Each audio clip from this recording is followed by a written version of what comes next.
Hello students, देखो अभी तक जो हमने बच्चों क्वेश्चंस देखे हैं वो ऐसे क्वेश्चंस देखे हैं जो कि आपके टॉसिंग अ कॉइन के कॉन्सेप्ट से रिलेटेड थे। आज से हम जो क्वेश्चंस देखेंगे, जो क्वेश्चंस कवर करेंगे, वो सारे के सारे वो क्वेश्चंस होंगे जो कि आपके डाइस के कॉन्सेप्ट से रिलेटेड होंगे, डाइस के कॉन्सेप्ट के ऊपर बेस्ड होंगे। देखिए बच्चों, अगर आप एनसीईआरटी उठाओगे या फिर प्रीवियस ईयर उठाओगे तो आप देखोगे कि जो क्वेश्चंस होते हैं ना, उनमें डाइस को या तो एक बार रोल किया जाता है या फिर 2 बार रोल किया जाता है। अब डाइस को चाहे एक बार रोल किया जाए चाहे 2 बार रोल किया जाए, मैं आपको वो सारे के सारे क्वेश्चंस कराऊंगा जो कि आपकी एनसीईआरटी में दिए हुए हैं, और साथ ही साथ उन क्वेश्चंस को भी डिस्कस करूंगा जो कि पिछले कुछ सालों में आते रहे हैं। तो आइए बच्चों शुरुआत करते हैं, और सबसे पहले बात करते हैं जब डाइस को एक बार रोल किया जाएगा। कब? जब एक बार रोल किया जाएगा, यानी कि हमने एक डाइस लिया और उसको रोल किया है। तो देखो बच्चों, आपको पता होगा जब मैं एक डाइस को रोल करूंगा तो जो पॉसिबल आउटकम्स है ना, जो पॉसिबल आउटकम्स हैं वो बच्चों क्या हो सकते हैं, यानी कि क्या क्या आ सकता है। पॉसिबल आउटकम्स क्या आ सकता है जब आप एक डाई को रोल करोगे? तो 1 आ सकता है, 2 आ सकता है, 3 आ सकता है, 4 आ सकता है, 5 आ सकता है या फिर 6 आ सकता है। यहाँ पर 1 2 3 4 5 या फिर 6 आने का मतलब है जब आप डाई को रोल करोगे जो टॉप पर जो नंबर आएगा ना, हम उसकी बात कर रहे हैं बेसिकली, कि जो टॉप पर नंबर आएगा। तो देखो यही 6 नंबर्स होते हैं डाई पर, तो यही आ सकते हैं, तो इसीलिए पॉसिबल आउटकम्स भी यही होंगे। अब बच्चों कुछ हम क्वेश्चंस देखते हैं जो कि आपकी एनसीईआरटी में दिए हुए हैं और जहां पर डाई को एक बार रोल किया गया है। देखिए, ये जो मैंने सबसे पहला जो क्वेश्चन लिखा है ये आपको एनसीईआरटी में मिल जाएगा एक्सरसाइज 15.1 में क्वेश्चन नंबर 13। ये क्वेश्चन देखो बच्चों सीबीएसई 2019 में भी आया हुआ क्वेश्चन है। देखिए ये क्वेश्चन क्या कहता है, करते हैं इस क्वेश्चन को। अ डाई इज थ्रोन वंस, यानी कि एक बार डाई को फेंका गया। फेंका गया मतलब रोल किया गया। Find the probability of getting. सबसे पहले देखिए फर्स्ट पार्ट में आपको प्रोबेबिलिटी निकालनी है प्राइम नंबर आने की, और उसके बाद जो हमने पार्ट्स लिखे हैं उनको बाद में डिस्कस करते हैं। सबसे पहले फर्स्ट पार्ट की तरफ हम बढ़ते हैं और फर्स्ट पार्ट को डिस्कस करते हैं। देखिए बच्चों, जो इसका फर्स्ट पार्ट है वो क्या कहता है, find the probability of getting a prime number, यानी कि आपको प्राइम नंबर आने की प्रोबेबिलिटी निकालनी है। तो बच्चों देखो, इस क्वेश्चन को थोड़ा बेसिक से कर लेते हैं, यानी कि बेसिक से करने का मतलब है कि स्टेटमेंट लिख के कर लेते हैं। अगर पेपर में आएगा तो आपको पता होना चाहिए कि आपको स्टेटमेंट क्या क्या लिखनी है। देखिए तभी आपको फुल मार्क्स मिलेंगे। आगे हम क्या करेंगे, थोड़ा शॉर्टकट यूज़ करेंगे और क्वेश्चंस को थोड़ा जल्दी जल्दी सॉल्व करेंगे। देखिए सबसे पहले आपको क्या करना होता है, जिसकी प्रोबेबिलिटी निकालनी है उसको इवेंट सपोज करना पड़ता है, उसको इवेंट कंसीडर करना पड़ता है। तो आप लिखो let E be the event. क्या इवेंट कंसीडर किया हमने? E of getting a prime number. Prime number यानी कि जिसकी भी आपको प्रोबेबिलिटी निकालनी है उसको इवेंट कंसीडर कर लो। देखो जो पॉसिबल आउटकम्स क्या है, 1 2 3 4 5 6। अब आपको फेवरेबल आउटकम्स देखने, क्या देखने हैं? Favourable outcomes. फेवरेबल आउटकम्स का मतलब जो नंबर प्राइम नंबर्स हैं। देखिए प्राइम नंबर्स वो नंबर्स होते हैं जिनके 2 फैक्टर्स होते हैं, एक तो 1 और एक वो नंबर खुद होता है, यानी कि वो नंबर या तो 1 से डिवाइड होता है या फिर खुद से डिवाइड होता है। तो देखिए यहाँ पर प्राइम नंबर्स क्या क्या होंगे, 1 प्राइम नंबर नहीं होगा, 2 प्राइम नंबर होगा। तो फेवरेबल आउटकम्स में लिखो 2। 3 भी प्राइम नंबर है, 4 प्राइम नंबर नहीं है क्योंकि 2 4 को डिवाइड कर देता है। ऐसे ही 5 होगा प्राइम नंबर, 6 प्राइम नंबर नहीं होगा क्योंकि 6 2 से भी डिवाइड होता है और 3 से भी डिवाइड होता है। तो देखो फेवरेबल आउटकम्स तो ये आ गए। तो प्रोबेबिलिटी ऑफ ई यानी कि गेटिंग अ प्राइम नंबर, ये क्या होगी? फेवरेबल आउटकम्स कितने? 1 2 3 divided by total number of possible outcomes कितने हैं? 6। तो बच्चों प्रोबेबिलिटी आ गई 1/2 और यही होगा इसका आंसर। देखो कितना इजी था।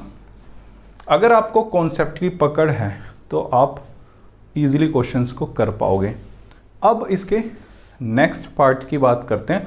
अब हम थोड़ा जल्दी जल्दी करेंगे और डायरेक्टली ही प्रोबेबिलिटी का जो भी होगा ये पार्ट जो क्वेश्चंस है इसमें क्या करेंगे, डायरेक्ट ही आंसर लिख देंगे। देखिए कैसे लिखना है, इसका भी एक तरीका होता है। अब नेक्स्ट पार्ट में देखिए क्या बोला जा रहा है, a number lying between 2 and 6, यानी कि वो नंबर्स जो कि 2 और 6 के बीच में है। देखो 2 और 6 के बीच में क्या है? 3 4 5 यही है ना। तो देखो जो फेवरेबल आउटकम्स कितने हो गए? 3 भी हो गया, 4 भी हो गया और 5 भी हो गया। तो आपको निकालना है probability of a number lying between 2 and 6, ये निकालना है। ये क्या होगी बच्चों? Favourable outcomes divided by total number of possible outcomes. Favourable outcomes कितने? 1 2 3 और पॉसिबल आउटकम्स कितने हैं? 6। तो 3/6 को अगर आप सॉल्व करोगे तो ये आएगा 1/2। ये हो गया इसका आंसर। ऐसे ही आपको प्रोबेबिलिटी निकालनी है ऑड नंबर आने की। देखिए यहाँ पर ऑड नंबर्स कितने हैं, इसको मैं एक काम करता हूँ, हटा देता हूँ। ऑड नंबर्स देखो कितने हैं, 1 एक ऑड नंबर है, 3 भी एक ऑड नंबर है और 5 भी ऑड नंबर है। तो फेवरेबल आउटकम्स देखो क्या हो गए यहाँ पर, फेवरेबल आउटकम्स हो गए 1 3 और 5। तो probability of getting an odd number, ये क्या आ गई? फेवरेबल आउटकम्स यानी कि 3 divided by total number of possible outcomes 6, ये हो गई 1/2। ये हो गया इसका आंसर। देखो बच्चों उम्मीद है कि आपको ये क्वेश्चन अच्छे से समझ में आया होगा। अब हम नेक्स्ट क्वेश्चन पिक करते हैं। देखो ये जो क्वेश्चन है आपको एनसीईआरटी में एग्जाम्पल 3 मिल जाएगा। क्या कहा गया इस क्वेश्चन में? Suppose we throw a die once, हमने ना एक डाइस को एक बार फेंका। तो देखो क्या क्या पूछा जा रहा है आपसे, what is the probability of getting a number greater than 4। तो आपको प्रोबेबिलिटी निकालनी है किसकी? Getting a number greater than 4, यानी कि जो हमारे पास आउटकम आए ना वो 4 से बड़ा आए। तो देखो 4 से बड़े कितने नंबर्स पॉसिबल है? या तो 5 है या तो फिर 6 है, यही होंगे ना फेवरेबल आउटकम्स, और तो कुछ होगा ही नहीं फेवरेबल आउटकम्स। तो हमारे पास देखो probability of getting a number क्या? Greater than 4। नंबर क्या होना चाहिए? 4 से बड़ा होना चाहिए ना। इसकी प्रोबेबिलिटी क्या होगी? देखो मैंने यहाँ पर सिंबॉलिकली थोड़ा सा लिखा है तो आप समझ जाना हम किसकी प्रोबेबिलिटी निकाल रहे हैं, अ नंबर ग्रेटर देन 4 की। तो देखो फेवरेबल आउटकम्स क्या होंगे? 2 और पॉसिबल आउटकम्स कितने होंगे? 6। तो ये क्या हो गया? 1/3। तो ये हो गया इसका आंसर। अब देखो नेक्स्ट पार्ट में क्या बोला गया है, what is the probability of getting a number less than और इक्वल टू 4। तो आपको प्रोबेबिलिटी निकालनी है इस बार किसकी? Getting a number less than और इक्वल्स टू 4, यानी कि जो नंबर है ना वो 4 या फिर 4 से छोटा होना चाहिए। देखो 4 से छोटे क्या है? 1 2 3 और नंबर 4 भी हो सकता है। तो ये आ गए बच्चों आपके पास फेवरेबल आउटकम्स। क्या आ गए? Favourable outcomes. ठीक है, तो अब आपको क्या निकालना है? प्रोबेबिलिटी ऑफ किसकी? लिख देते हैं। देखो वही हम है ना थोड़ा सा शॉर्ट वे अडॉप्ट कर रहे हैं, छोटा तरीका अडॉप्ट कर रहे हैं ताकि आपके मैक्सिमम क्वेश्चंस कवर हो पाए प्रॉपरली। तो देखो स्टेटमेंट फॉर्म में आपको ऐसे करना है, लेकिन पॉसिबल नहीं है कि हर एक क्वेश्चन ऐसा हो पाए, इसीलिए मैं फटाफट छोटा मेथड अडॉप्ट करते हुए क्वेश्चंस को सॉल्व कराने की कोशिश कर रहा हूँ। तो आपको देखो क्या निकालना है, प्रोबेबिलिटी ऑफ गेटिंग, क्या किस चीज़ की probability, getting a number less than, देखो यहाँ पर इस बार मैं सिंबल यूज नहीं कर रहा हूँ, लिख ही देता हूँ, लेस देन और इक्वल टू 4। ये क्या आएगी, नंबर ऑफ फेवरेबल आउटकम्स। देखो बच्चों फेवरेबल आउटकम्स क्या है यहाँ पर, कितने हैं number of favourable outcome, 1 2 3 4 divided by total number of possible outcomes कितने हैं, 6। तो ये कट पिट के आ जाएगा 2/3। तो बच्चों ये हो गया आपका आंसर। तो देखो ये तो थे एनसीईआरटी के क्वेश्चंस जहां पर डाइस को एक बार थ्रो किया गया था या फिर आप बोल दो कि एक बार रोल किया गया था। अब हम कुछ ऐसे क्वेश्चंस करते हैं जो कि पिछले कुछ सालों में आए हुए हैं। तो बच्चों आइए बढ़ते हैं क्वेश्चंस की तरफ। देखो बच्चों यहाँ पर मैंने कुछ क्वेश्चंस लिखे हैं, ये आपके सीबीएसई में आए हुए क्वेश्चंस हैं। जो फर्स्ट पार्ट है ये सीबीएसई 2020 में आया है, सेकंड पार्ट भी 2020 में आया, बिल्कुल देखो रिसेंटली और लेटेस्ट के आए हुए क्वेश्चंस हैं। और ये जो थर्ड पार्ट है ये सीबीएसई 2013 में आया था। देखिए ये जितने भी क्वेश्चंस हैं ये वो क्वेश्चंस हैं जहां पर डाई को एक बार रोल किया गया है। देखिए आइए देखते हैं ये जो क्वेश्चंस है क्या कहते हैं और इनको कैसे सॉल्व करना है। देखिए ये लिखा है an unbiased die is thrown. देखिए जब मैंने क्वेश्चंस कराए थे आपको कॉइन्स के तो वहाँ पर अनबाइज्ड का मतलब आपको समझाया था। तो जो मीनिंग वहाँ पर था सेम मीनिंग यहाँ पर है, यानी कि एक ऐसी डाई, अनबाइज्ड डाई का मतलब है कि एक ऐसी डाई जिस पर सारे के सारे जो आउटकम्स हैं ना, यानी कि 1 2 3 4 5 और 6 इन सभी के आने के चांसेस बराबर है। यानी कि हमारे पास ऐसी डाई नहीं है जो कि या तो 1 को फेवर कर रही हो या फिर 2 को फेवर कर रही हो। कहने का मतलब है जहाँ पर 1 आने के ज़्यादा चांसेस हो या फिर 2 आने के चांसेस हो, ऐसी डाई नहीं है हमारे पास अनबाइज्ड डाई है। अनबाइज्ड डाई का मतलब है कि बिल्कुल निष्पक्ष है, यानी कि वो किसी को भी फेवर नहीं कर रही। तो देखो अगेन अनबाइज्ड डाई को कई बार जो आपको लिखा हुआ मिलेगा वो लिखा हुआ मिलेगा फेयर डाई, ठीक है। तो आप कंफ्यूज बिल्कुल भी मत होना। आपको देखो क्या निकालना है, find the probability of getting. सबसे पहले बात करते हैं अ नंबर लेस देन 3। देखिए ये चीज तो क्लियर है ना कि जब आप एक डाई को रोल करोगे जो पॉसिबल आउटकम्स जो होंगे, जो पॉसिबल आउटकम्स होंगे बच्चों वो क्या होंगे, 1 2 3 4 5 और 6 यही होंगे ना। अब जो आपको प्रोबेबिलिटी निकालनी है किसकी निकालनी है, अ नंबर लेस देन 3, यानी कि जो नंबर है वो 3 से कम होना चाहिए, 3 से छोटा होना चाहिए।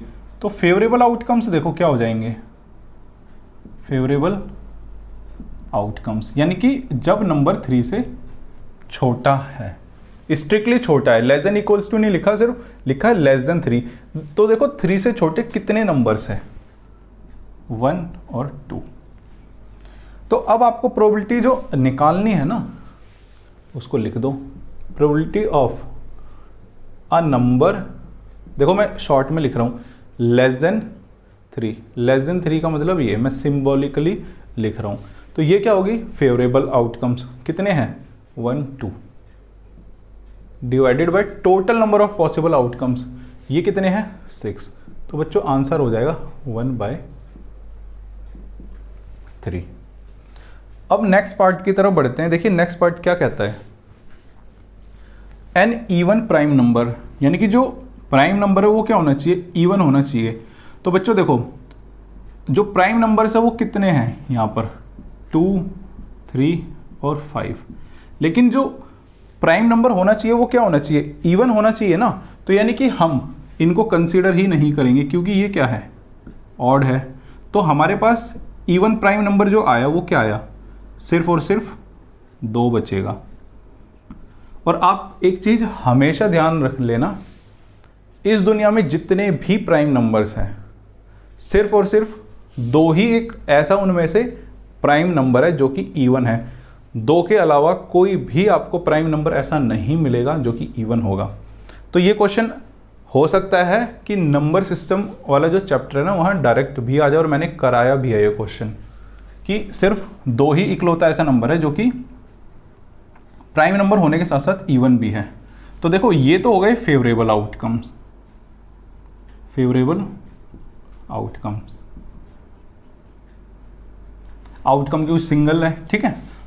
तो आपके पास जो प्रोबेबिलिटी होगी ना किसकी, एन इवन प्राइम नंबर, ये क्या होगी बच्चों, एन इवन प्राइम नंबर की नंबर ऑफ फेवरेबल आउटकम्स। कितने हैं यहाँ फेवरेबल आउटकम्स, एक है तो एक को लिख दो, divided by total number of possible outcomes कितने हैं, 6, तो 1/6 बच्चों हो गई इसकी प्रोबेबिलिटी। मेरे हिसाब से सेकंड पार्ट भी आपको क्लियर हो गया होगा। तो ये हो गया फर्स्ट पार्ट, ये हो गया सेकंड पार्ट। अब थर्ड पार्ट की तरफ बढ़ते हैं। देखिए ये थर्ड पार्ट क्या कहता है, आपको किसकी प्रोबेबिलिटी निकालनी है, find the probability of getting an even number और मल्टीपल ऑफ 3, इसकी प्रोबेबिलिटी निकालनी है। देखिए इवन नंबर्स क्या है, 2, 4, 6, ठीक है।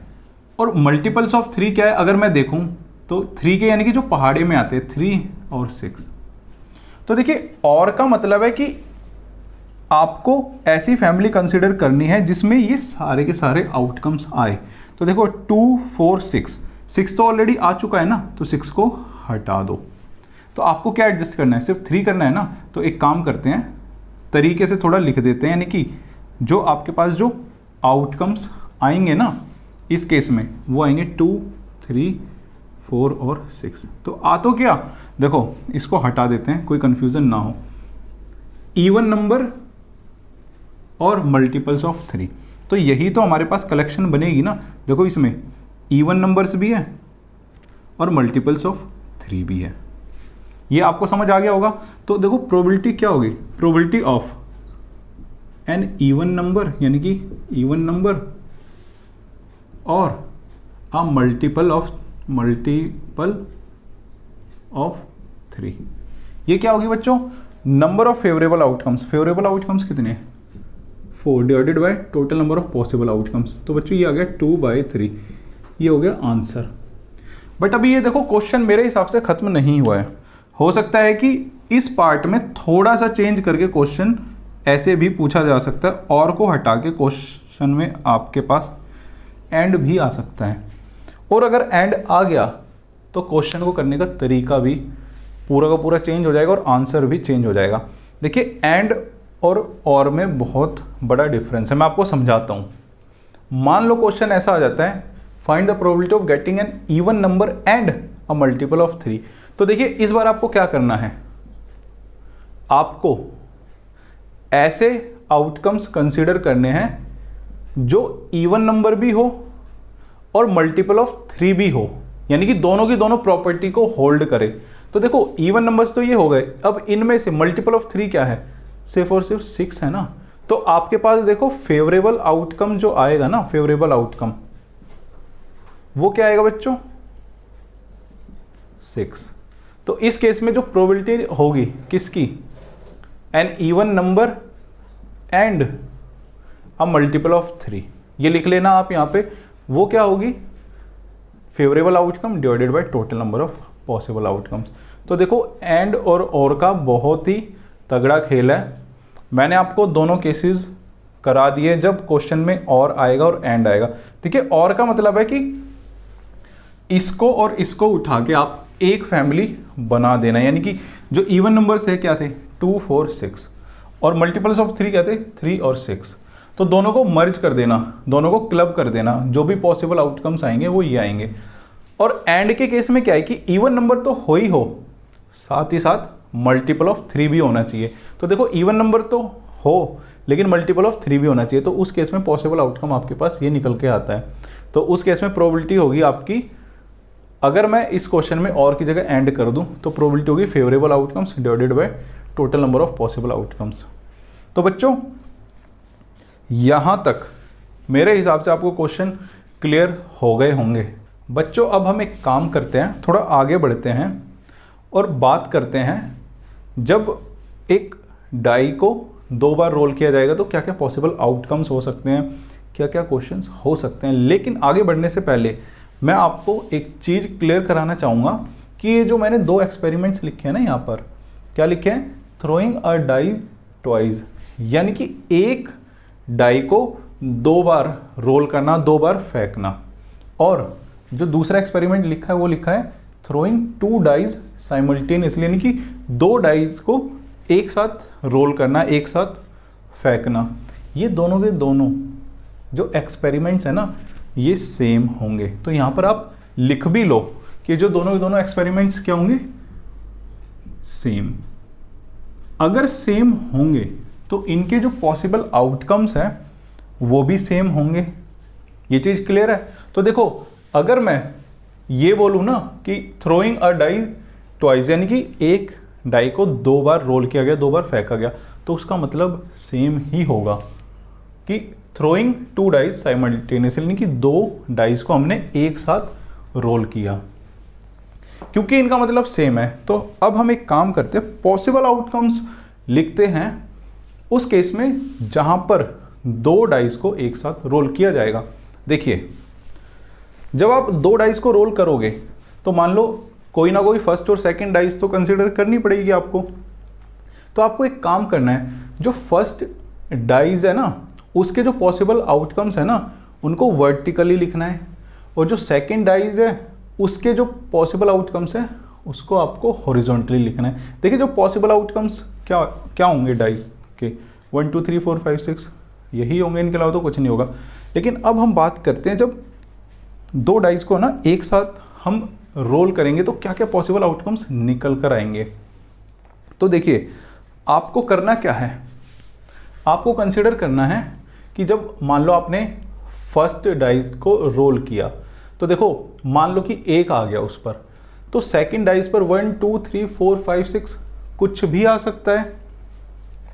तो देखो, हम क्या करते हैं, एंट्रीज को फिल करते हैं। मान लो कि जो फर्स्ट डाइस है उस पर मान लो हमारा आया है, इसको हाईलाइट कर देते हैं थोड़ा, 1 आया है, तो सेकंड डाइस पर क्या आ सकता है, 1 आ सकता है। ऐसे ही आगे के आउटकम्स को लिख देते हैं, 1 आया तो 2 भी आ सकता है, 1 आया है तो सेकंड डाइस पर 3 भी आ सकता है। अगर फर्स्ट डाइस पर 1 आया तो सेकंड डाइस पर 4 भी आ सकता है। फर्स्ट पर 1 आया तो 5 भी आ सकता है सेकंड डाइस पर, और फर्स्ट पर अगर 1 आया तो सेकंड डाइस पर 6 आ सकता है। अब मान लो अगर जो आपकी जो फर्स्ट डाइस है ना उस पर मान लो 2 आ गया सपोज करो, तो सेकंड डाइस पर तो 1 2 3 4 अगेन कुछ भी आ सकता है। तो फिर से आप क्या करो, पॉसिबल आउटकम्स जो भी है इनके कॉरस्पॉन्डिंग लिख दो, 2 3 2 4 2 5 और 2 6 कुछ भी आ सकता है। तो अब आपको क्या काम करना है, ऐसे ही सारी की सारी एंट्रीज को फिल करना है। बच्चों देखो, हमने ऐसे ही बाकी की सारी एंट्रीज को फिल कर लिया, यानी कि सारे के सारे हमने जो भी पॉसिबल आउटकम्स हो सकते थे वो सारे के सारे लिख लिए। जो हमने यहाँ पर पॉसिबल आउटकम्स लिखे हैं आपको उसका मतलब भी क्लियर होना चाहिए। मैं चाहता हूँ कि उसका मीनिंग आपको समझ में आए। देखिए, अगर मैं 1 4 की बात करूँ तो इसका मतलब है जो मेरी फर्स्ट जो डाइज होगी ना उस पर जो टॉप पर जो नंबर आएगा ना वो होगा 1, और जो सेकंड डाइज होगी ना उसके टॉप पर जो नंबर आएगा वो आएगा 4। ये चीज़ आपको क्लियर हो गई। अब ऐसे ही 4 1 का मतलब क्या है, 4 1 का मतलब है कि जो फर्स्ट डाइज है ना उसके टॉप पर नंबर आ रहा है 4, और जो सेकंड डाइज है उसके टॉप पर नंबर आ रहा है 1। तो इसीलिए कभी भी ध्यान रख लेना, ये दोनों के दोनों आउटकम्स हैं कभी भी इक्वल नहीं होंगे। चीजें आपके सामने हैं। अब बच्चों देखो, हमने देख लिया कि ये दोनों के दोनों जो आउटकम्स है इक्वल नहीं होंगे। अब आप एक चीज और देखो, जो यहाँ पर फर्स्ट रो है इसके अंदर क्या है कि 6 पॉसिबल आउटकम्स हैं। सेकंड रो है, यहाँ पर भी 6 हमारे आउटकम्स हैं, यहाँ पर भी 6 है, यहाँ पर भी 6 है, यहाँ पर भी 6 है, और यहाँ पर भी 6 है। तो देखो 6 6 6 6 कितने 6 टाइम्स हो गए, तो ये क्या आ गया 36। तो हमारे पास total number of possible outcomes होंगे ना, वो होंगे 36। Total number of possible outcomes बच्चों ये क्या होंगे 36। देखो चीज़ें आपके सामने हैं, यहाँ पर 6 6 6 6 6 6, तो आप ध्यान रख लेना 6 को अगर मैं 6 टाइम्स ऐड करूंगा तो 36 ही आएगा। अब है ना एनसीईआरटी का एक क्वेश्चन है जो कि आपको एग्जाम्पल नंबर 13 में दिया हुआ है। देखिए इस क्वेश्चन को करते हैं, जितना हमने किया है ना कहीं ये पार्ट क्वेश्चन में कवर हो रहा है। तो देखिए क्वेश्चन को पढ़ते हैं कि क्या लिखा है क्वेश्चन में। देखिए 2 dies 1 blue and 1 grey are thrown at the same time. देखिए 2 डाइज है, एक क्या है ब्लू है और एक है ग्रे। इनको सेम टाइम यानी कि एक साथ फेंका गया, एक साथ रोल किया गया है। अभी तक क्वेश्चन में यही लिखा है, write down all the possible outcomes. तो आपको जो भी पॉसिबल आउटकम्स है ना वो सारे के सारे लिखने हैं। बच्चों देखो एक चीज़ समझते हुए चलो कि जो डाइज है ना यहाँ पर ग्रे बोल रखी है और एक बोल रखी है ब्लू। देखिए चाहे डाइज ब्लू हो, चाहे डाइज ग्रे हो, या फिर दुनिया में किसी भी कलर की हो, जो नंबर्स अपीयर होंगे ना डाइज पर, जो टॉप पर होंगे यानी कि जो आपका आउटकम आ सकता है वो क्या क्या आ सकता है 1 2 3 4 5 6 कुछ भी आ सकता है। तो आप एक काम करो, जो मैंने आपको ये समझाया था ना, इसमें ना जो फर्स्ट डाइज है ना इसको ब्लू कंसिडर कर लो कि भैया ये ब्लू डाइज है, और ये जो सेकंड डाइज है ना इसको आप ग्रे कंसिडर कर लो। आपको क्या लिखने हैं पॉसिबल आउटकम्स। तो देखो ये सारे के सारे हो गए पॉसिबल आउटकम्स। ये तो पॉसिबल आउटकम्स का तो देखो जो ये पार्ट था ना इस क्वेश्चन में ये होता है कंप्लीट। अब देखो जो सेकंड पार्ट है ना उस पर तो हम बाद में आएंगे। सबसे पहले हम बात करते हैं कि जब हम 2 डाइस को रोल करेंगे ना, जो उनके अब जो टॉप पर जो नंबर्स आएंगे उनका सम क्या होगा। देखिए हम यहाँ पर सम की बात कर रहे हैं। मान लो हम 1 1 को कंसिडर करते हैं सपोज करो, तो इसका मतलब है कि जो टॉप पर है ना नंबर फर्स्ट डाइस पे यानी कि जो ब्लू है उस पर क्या आ रहा है 1 आ रहा है, तो जो ग्रे डाई है ना उस पर आ रहा है 1। तो सम क्या हो गया 1 + 1 2 हो गया ना, 2 लिख दिया। अब ऐसे ही मान लो ये जो मेरा आउटकम है 1 और 2, देखो इसका मतलब है कि जो फर्स्ट डाई यानी कि जो ब्लू डाई है ना उसके टॉप पर क्या आ रहा है नंबर 1, और जो सेकंड डाई यानी कि ग्रे डाई है उसके टॉप पर जो नंबर आ रहा है वो आ रहा है 2। तो इन दोनों का सम क्या हो गया 3। ऐसे ही आगे देखो क्या होगा सम 4, नेक्स्ट क्या होगा 5, नेक्स्ट होगा 6, नेक्स्ट होगा 7। हम एक काम करते हैं इस एंट्रीज को कंप्लीट कर लेते हैं। बच्चों हमने क्या किया कि ये यहाँ पर जो एंट्रीज थी कंप्लीट कर ली, यानी कि हर एक आउटकम के करस्पॉन्डिंग जो भी सम आएगा वो हमने लिख लिया है। तो देखो बच्चों अब है ना यहाँ पर जो मैंने टेबल बनाई है, देखिए इतनी मेहनत सिर्फ आपको समझाने के लिए की है मैंने।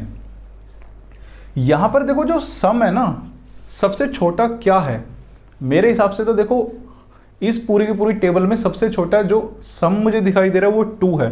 तो देखो मिनिमम क्या है कि सबसे छोटा जो सम है वो क्या हो सकता है जब 2 डाइस को हम रोल करेंगे और जो नंबर्स आएंगे ना उनके टॉप पर अगर मैं उनका सम करूँ तो उनमें सबसे छोटा क्या हो सकता है 2 ही हो सकता है। तो मिनिमम क्या है 2, और मैक्सिमम सम क्या है यानी कि जो सबसे बड़ा है, बड़े से बड़ा कितना हो सकता है 12 हो सकता है।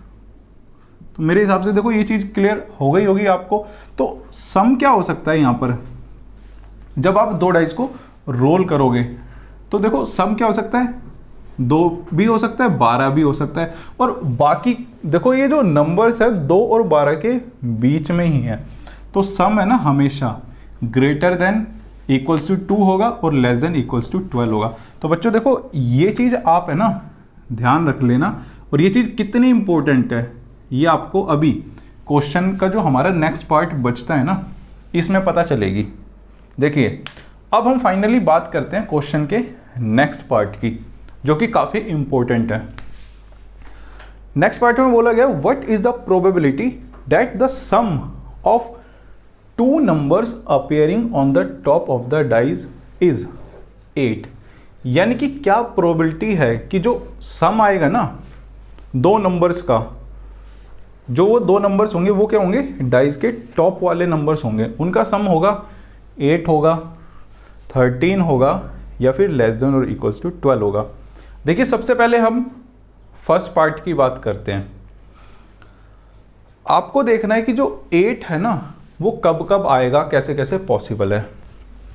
तो देखो 8 कितनी बार आ सकता है, यहाँ पे देखो यहाँ पर आ रहा है 8 8 8 8 8, ठीक है। अगर आप उस टेबल में भी देखना चाहो तो देखो 8 कैसे आ रहा है, 2 6 3 5 4 4 5 3 6 2, यही आ रहा है ना।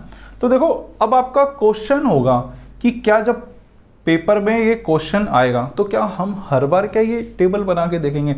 नहीं बच्चों, आंसर है बिल्कुल भी नहीं। इसमें बिल्कुल भी टाइम वेस्ट मत करना। मैं आपको तरीका बता देता हूँ कि आपको कैसे लिखना है। देखो सबसे पहले मैं आपको थोड़ा तरीका बताता हूँ, अगर पेपर में आता है क्वेश्चन तो आपको कैसी स्टेटमेंट फॉर्म करनी है।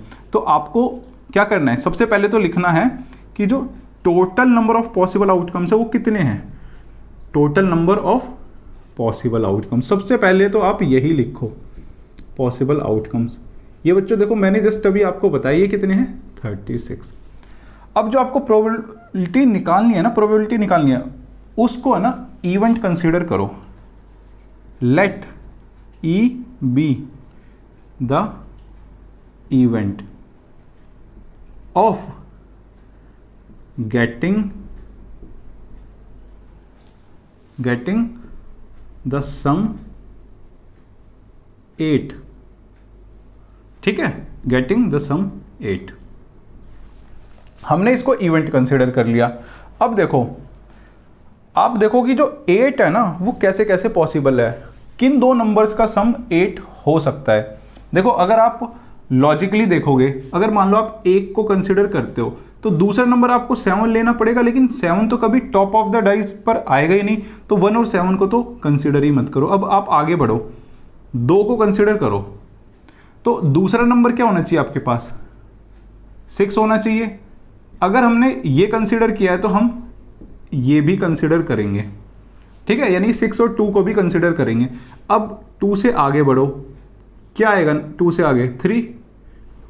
दो नंबर्स का सम 8 कब होगा, जब नेक्स्ट नंबर क्या होगा, 5। 3 5 को कंसीडर किया है तो 5 और 3 को भी कंसीडर करो। अब नेक्स्ट बढ़ो आगे, 4 कंसीडर करो, तो सेकंड नंबर भी क्या होगा, 4 ही होगा। अब 4 से आगे अगर 5 पर आओगे आप तो सेकंड नंबर क्या, 3। देखिए रिपीट हो जाएगा, तो इसलिए हम इसको यहीं पर ही स्टॉप कर देंगे। तो देखो आपको नजर आ रहा होगा जो फेवरेबल आउटकम्स क्या आ गए, फेवरेबल आउटकम्स बच्चों वो आ गए, आपके सामने हैं। देखो 2 6 6 2 3 5 5 3 और हो गया हमारा ये। अब एक काम करता हूँ, इसको मैं मिटा देता हूँ यहाँ से ताकि कोई कंफ्यूजन ना हो, आपको ये ना लगे कि 2 बार ये लिख रखा है। नेक्स्ट आ गया 4 4। तो देखिए अब प्रोबेबिलिटी आप निकालो, प्रोबेबिलिटी ऑफ ई यानी कि गेटिंग द सम 8, ये क्या आएगी, नंबर ऑफ फेवरेबल आउटकम्स कितने, 1 2 3 4 5, कितने 5, divided by total number of possible outcomes कितने हैं 36। तो बच्चों ये हो गया आपका आंसर। तो मेरे हिसाब से आपको ये पार्ट क्लियर हुआ होगा। बिल्कुल भी आपको कोई ज़रूरत नहीं है पेपर में पॉसिबल आउटकम्स लिखने की। आप थोड़ा सा लॉजिकली जब चीज़ों को समझोगे ना, जब प्रैक्टिस करोगे तो आप भी डायरेक्ट ये चीज़ें लिख पाओगे। अब बात करते हैं नेक्स्ट पार्ट की। देखिए नेक्स्ट पार्ट में बोला what is the probability that the sum of the two numbers appearing on the top of the dice is 13। मैंने जस्ट आपको बताया कि जो सम है ना ज़्यादा से ज़्यादा क्या हो सकता है, मैक्सिमम 12 हो सकता है, 12 से तो ऊपर होगा ही नहीं ना। तो ये पूछ रहा है क्या प्रोबेबिलिटी है कि जो सम है ना वो 13 हो जाए। तो बच्चों 13 हो सकता है क्या? यानी कि ये ऐसे इवेंट के बारे में बात कर रहा है जो एग्जिस्ट ही नहीं करता, यानी कि ये क्या हो गया, एक इम्पॉसिबल इवेंट हो गया ना। तो इसकी प्रोबेबिलिटी क्या होगी? 0। तो देखो इसको भी थोड़ा कायदे से छोटे फॉर्म में लिख लेते हैं।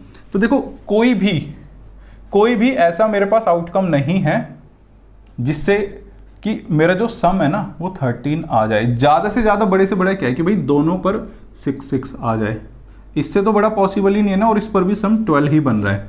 तो देखिए ये चीज़ आपके सामने है, मैक्सिमम मैंने आपको इस टेबल में से बताई कि 12 ही आएगा। तो देखो नंबर ऑफ फेवरेबल आउटकम्स कितने होंगे? 0। ठीक है, इसको मैं लिख देता हूं कभी आपको कंफ्यूजन ना हो। फेवरेबल आउटकम्स क्या होंगे बच्चों? 0। तो हमारे पास प्रोबेबिलिटी ऑफ गेटिंग सम 13 है जो, वो क्या होगी? फेवरेबल आउटकम्स, यानी कि 0 divided by total number of possible outcomes. तो क्या आ जाएगी? 0। क्योंकि ये इम्पॉसिबल इवेंट था इसलिए इसकी प्रोबेबिलिटी 0 आई, क्योंकि ये एग्जिस्ट ही नहीं करती थी ना। अब नेक्स्ट पार्ट में बोला गया है कि find the probability that the sum of the two numbers appearing on the top of the dice is less than और इक्वल्स टू 12, कि जो सम है ना 12 या 12 से छोटा ही होना चाहिए। तो देखो जो सम है ना वो क्या है, यहाँ पे क्लियरली लिखा हुआ है कि या तो 12 हो सकता है या फिर 12 से छोटा ही होगा। ठीक है, ये हो गई इसकी अपर लिमिट कि ज़्यादा से ज़्यादा इतना ही हो सकता है, और सम 2 या 2 से बड़ा ही होगा। तो यहाँ पर आपको बोला गया है कि जो सम है ना वो 12 से छोटा ही होना चाहिए या फिर 12 के बराबर ही भी हो सकता है। तो देखिए जो भी यहाँ पर सम आया ना ये सारा का सारा 12 से छोटा है या फिर 12 है। तो ये क्या हो गया? एक श्योर इवेंट हो गया। श्योर इवेंट हो गया तो इसकी प्रोबेबिलिटी क्या होगी? यहाँ पर 1 होगी। तो आपको देखो थोड़ा सा कायदे से लिख ही लेना है, जो नंबर ऑफ फेवरेबल आउटकम्स क्या होंगे बच्चों? पूरे के पूरे हो जाएंगे, यानी कि 36। पूरे के पूरे जो भी आउटकम्स है, यानी कि ये वाले जो आउटकम्स है, यानी कि हर केस में आपका सम क्या होगा? 12 या 12 से छोटा ही आएगा। तो क्या हो जाएगा? 36। तो प्रोबेबिलिटी इस केस में क्या? सम किसकी? सम क्या? Less than equals to 12। ये क्या हो जाएगी बच्चों? फेवरेबल आउटकम्स कितने? 36 divided by total number of possible outcomes. ये क्या आ गया? 1। तो बच्चों देखो इसका इसीलिए आंसर होगा 1। तो देखो मैंने पूरी कोशिश की है कि आपको सारी की सारी चीज़ें अच्छी तरीके से समझाऊं, और उम्मीद है कि आपको भी ये सब अच्छे से समझ में आया होगा। तो बच्चों आज की क्लास में इतना ही था। मिलेंगे नेक्स्ट क्लास में कुछ और नए कंटेंट और नए टॉपिक के साथ। लेकिन हाँ, जाने से पहले ध्यान रखना कि अभी इस क्लास का आगे भी एक पार्ट आएगा जिसमें कि जो आपके बचे हुए क्वेश्चंस हैं वो हम क्लियर करेंगे। तो बच्चों बने रहिए हमारे साथ। नमस्कार, जय हिंद।